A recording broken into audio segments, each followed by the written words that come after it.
আসসালামু আলাইকুম। আমুদরিয়া নিউজে আপনাদের স্বাগত। আপনাদের সঙ্গে আমি এরশাদ কয়েকটি বিশেষ খবর পড়ছি।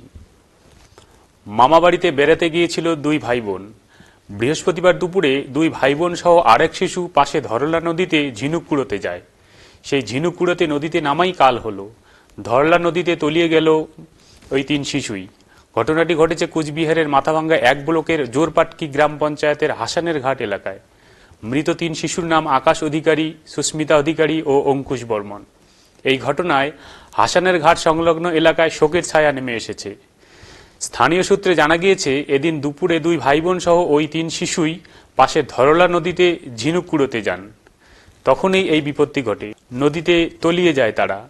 স্থানীয়রা তাদের নদী থেকে উদ্ধার করে। ততক্ষণে দুই শিশুর মৃত্যু হয়েছে বলে জানা যাচ্ছে।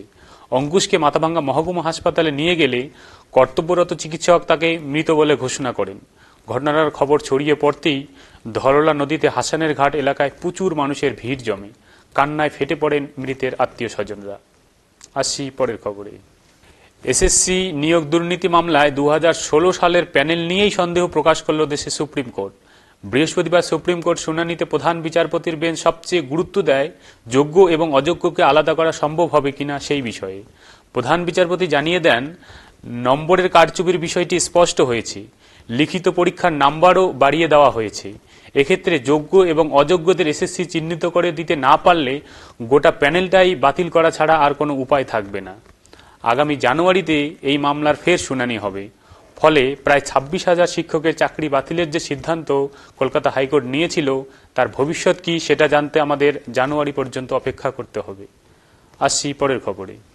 লোকসভার বিরোধী দলনেতা রাহুল গান্ধীর ধাক্কাতেই আহত হয়েছেন দলের দুই সাংসদ বলে থানায় অভিযোগ করল বিজেপি।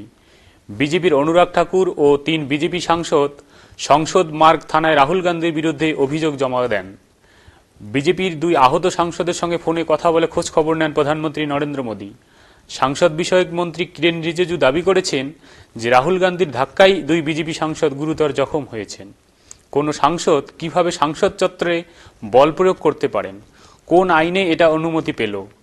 আপনি কি কুংফু ক্যারাটে অন্য সাংসদদের মারধর করতেই শিখেছেন?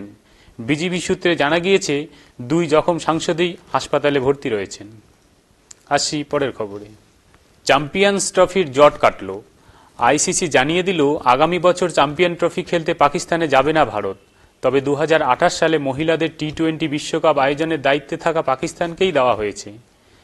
2025 সালে চ্যাম্পিয়ন্স ট্রফি, মহিলাদের বিশ্বকাপ এবং 2026 সালে পুরুষদের টি-20 বিশ্বকাপ, এই 3 টুর্নামেন্টেই হাইব্রিড মডেলে খেলা হবে। ভারত এবং পাকিস্তান কেউই একে অন্যের দেশে খেলতে যাবেন না। নিরপেক্ষ কোনো ভেন্যুতে খেলবে ভারত এবং পাকিস্তান। তাতেই স্পষ্ট হয়ে গেল যে চ্যাম্পিয়ন্স ট্রফি খেলতে পাকিস্তানে যাবে না ভারত। 2025 সালে মহিলাদের বিশ্বকাপ এবং 2026 সালে পুরুষদের টি-20 বিশ্বকাপ যথাক্রমে একক এবং যৌথভাবে আয়োজন করবে ভারত। কিন্তু পাকিস্তানের ম্যাচগুলি রাখতে হবে নিরপেক্ষ ভেন্যুতে। তবে নিরপেক্ষ ভেন্যু কোথায় তা এখন স্পষ্ট করে জানা যায়নি। আজ পর্যন্তই। আসবো পরে অন্য খবরের সাথে। খোদা হাফেজ।